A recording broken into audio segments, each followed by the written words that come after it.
എല്ലാവർക്കും നമസ്കാരം. Good Samaritan in my life episode 6ലേക്ക് എല്ലാവർക്കും സ്വാഗതം.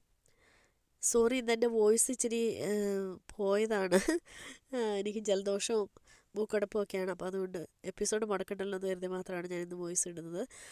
അപ്പോൾ ഇത് വിദേശത്ത് വെച്ചുണ്ടായ ഒരു സംഭവമാണ്. ഞാൻ ഒരു ഇൻചാർജായിട്ട് വർക്ക് ചെയ്യുന്നുണ്ടെങ്കിൽ സമയത്ത് രാവിലെ ജോലിക്ക് പോയി വൈകിട്ട് തിരിച്ചു വന്നു. അത് കഴിഞ്ഞപ്പോൾ ഒരു എമർജൻസി കോളിന് മെൻ്റൽ ഹെൽത്ത് ഇഷ്യൂ വന്നു. എമർജൻസി അറ്റൻഡ് ചെയ്യേണ്ടി വന്നു. ആ എമർജൻസി കഴിഞ്ഞ് തിരിച്ചെത്തിയപ്പോഴത്തേനും ഞാൻ വീട്ടിലോട്ട് തിരിച്ച് പോരാൻ തുടങ്ങുകയാണ്. അപ്പോൾ മണി 10:30 കാണും. 10 മണി കഴിഞ്ഞു. അപ്പോൾ ആ സമയത്ത് ഞാൻ വന്ന് വണ്ടി ഓൺ ചെയ്തു. വണ്ടി ഓൺ ചെയ്യുന്ന സമയത്ത് വണ്ടി സ്റ്റാർട്ടാകത്തില്ല. അപ്പോൾ നമുക്കിവിടെ ഇങ്ങനെ റോഡ് അസിസ്റ്റൻറ്റ് സർവീസ് ഉണ്ട്. അപ്പോൾ അവർക്ക് നമ്മൾ മെമ്പർഷിപ്പ് എടുക്കണം. അപ്പോൾ അതിനകത്ത് നമ്മൾ മെമ്പർഷിപ്പ് ഉള്ളതുകൊണ്ട് ഞാൻ ഉടനെ വിളിച്ചു അവരെ. അവർ വിളിച്ച് ഞാൻ കുറേ ട്രൈ ചെയ്തു, പറ്റത്തില്ല. അത് കഴിഞ്ഞപ്പോൾ അവർ വിളിച്ച് കഴിഞ്ഞപ്പോൾ ഫ്രൈഡേ നൈറ്റ് ആയിരുന്നു. അപ്പോൾ ഫ്രൈഡേ നൈറ്റ് ഇവിടെ എല്ലാവരും ഭയങ്കര തിരക്കാണ്. ആളുകളെല്ലാം ഹോട്ടലുകളിലും അതുപോലെ ഭയങ്കര രാത്രി എല്ലാവരും എൻജോയ് ചെയ്ത് ഭക്ഷണം കഴിക്കുകയോ കൂട്ടുകാർ കൂടുകയോ ഒക്കെ ചെയ്യുന്ന സമയമാണ്. അപ്പോൾ ഞാൻ വിളിച്ചു കഴിഞ്ഞപ്പോൾ അവർ പറഞ്ഞു ഫ്രൈഡേ ആണെന്നറിയാലോ, അപ്പോൾ അതുകൊണ്ട് ഭയങ്കര തിരക്കാണ്, ഒരു 1.5 മണിക്കൂറെങ്കിലും എടുക്കും സർവീസ് അറ്റൻഡ് ചെയ്യാൻ, അതുകൊണ്ട് വെയിറ്റ് ചെയ്യണമെന്ന് പറഞ്ഞു.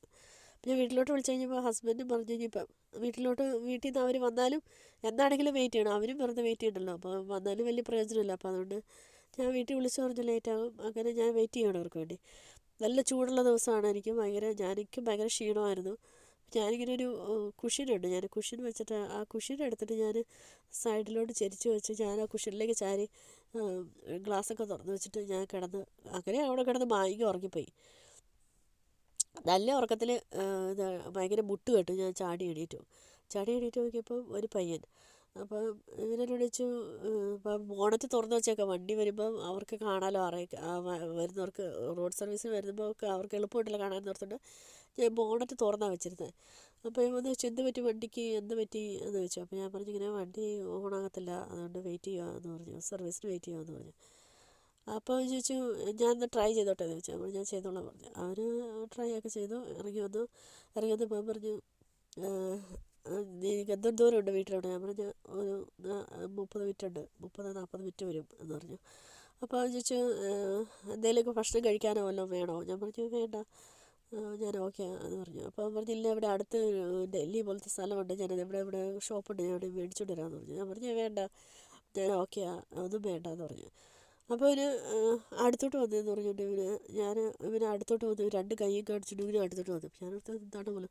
അപ്പോൾ എന്നെ വന്ന് കെട്ടിപ്പിടിച്ചിട്ട് എനിക്കൊരു ഹഗ് തന്നിട്ട് അവൻ പറഞ്ഞു ഈ ഹഗ് കൊണ്ടെങ്കിലും നിനക്കൊരു ആശ്വാസം, എനിക്ക് വേറെ ഒന്നും തരാനില്ല, ഈ ഹഗ് കൊണ്ടെങ്കിലും നിനക്കൊരു ആശ്വാസം ആകട്ടെ എന്ന് പറഞ്ഞ് അവനെന്നെ ഹഗ് ചെയ്തു.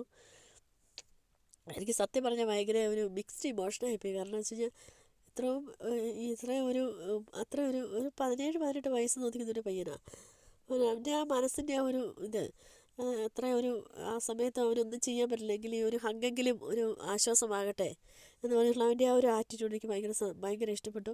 അപ്പോൾ ഞാൻ അവന് താങ്ക്സ് ഒക്കെ പറഞ്ഞു. അവൻ്റെ ഒരു ഫ്രണ്ടിൻ്റെ ബർത്ത്ഡേക്ക് വേണ്ടി വന്നതാണ്. അപ്പോൾ അവനിനി ട്രെയിൻ പിടിച്ചിട്ട് വേണം അവന് വീട്ടിലെത്താനായിട്ട്, ഒത്തിരി ലേറ്റാകും, 11:30 അന്നേരം പറഞ്ഞു ട്രെയിൻ പിടിച്ചിട്ട് വേണം വീട്ടിൽ പോകാനായിട്ട്, ട്രെയിൻ സ്റ്റേഷനിലേക്ക് കുറേ ദൂരം നടക്കാനായിട്ട് വിടുന്നത്. അപ്പോൾ അവൻ പറഞ്ഞു എനിക്കിനി പോയില്ലെങ്കിൽ ട്രെയിൻ മിസ്സാകും, അതുകൊണ്ട് പൊക്കോട്ടെ എന്ന് വെച്ചിട്ട് അവൻ പോയി. അപ്പോൾ ഞാൻ താങ്ക്സ് പറഞ്ഞു. ഞാൻ പറഞ്ഞത് ഭയങ്കര ഡിഫറെൻറ്റ് എക്സ്പീരിയൻസ് ആയിപ്പോയി, ഇതെനിക്കൊരു മറക്കാൻ പറ്റാത്തൊരു എക്സ്പീരിയൻസ് ആണ്, താങ്ക് യു ഈ എക്സ്പീരിയൻസ് തന്നതെന്ന് പറഞ്ഞിട്ട് ഇപ്പോൾ അങ്ങനെ അവനൊക്കെ തിരിച്ചു പോയി.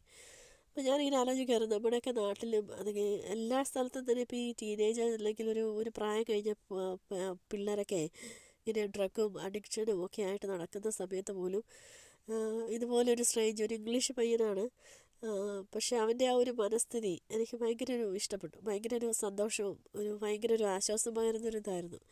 അപ്പോൾ അങ്ങനെയുള്ള ആൾക്കാർ നമ്മുടെ ഇടയ്ക്കൊക്കെ ഉണ്ട്. അപ്പോൾ അങ്ങനെയുള്ള അവരെയൊക്കെ നമ്മൾ അക്നോളജ് ചെയ്യുക എന്നുള്ളത് വലിയൊരു കാര്യമാണ്. അപ്പോൾ നമ്മുടെയൊക്കെ ജീവിതത്തിൽ അങ്ങനെയൊക്കെ നമുക്കൊരു ചെറിയൊരു അനുഭവമാണെങ്കിൽ പോലും അവൻ്റെ ഒരു ചെറിയൊരു ഹഗ്, പക്ഷേ ആ സമയത്ത് അവൻ്റെ എൻ്റെ ഈ ഹഗ്ഗെങ്കിലും ഒരു ആശ്വാസമാകട്ടെ എന്ന് പറഞ്ഞ ആ ഒരു നിമിഷം അതൊരു ഭയങ്കര ഒരു എക്സ്പീരിയൻസ് ആയിരുന്നു. അപ്പോൾ നമ്മുടെയൊക്കെ ജീവിതത്തിൽ നമുക്ക് ആ ഒരു സന്തോഷ നിമിഷങ്ങൾ തന്നവരെയൊക്കെ നമുക്ക് സ്നേഹത്തോടെയും സന്തോഷത്തോടെയും ഓർക്കുകയും അവർക്ക് വേണ്ടി പ്രാർത്ഥിക്കുകയൊക്കെ ചെയ്യാം. Thank you.